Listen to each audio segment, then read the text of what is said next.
খুবই সুন্দর একটি খেয়াঘাট। মনে পড়ে এই খেয়াঘাট দেখে সেই ফেলে আসা দিনগুলোর কথা।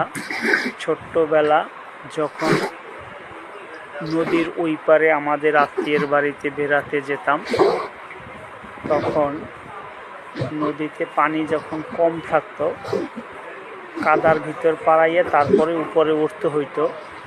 কিন্তু এই যে বাবুল কাকা, সে আমাদের কাদার ভিতর পাড়া দিতে দিত না, কোলে করে নিয়ে তারপরে উপরের রাস্তায় উঠিয়ে দিত।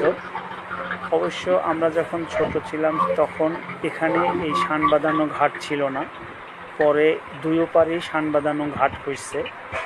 কিন্তু এখনকার এই খেওয়াঘাট দেখে মনে পড়ে সেই ছোটকালের স্মৃতি, ছোটকালের কথা। কতই না মজা পেতাম।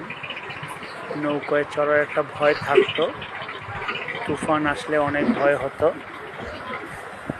কিন্তু তারপরও মজা ছিল।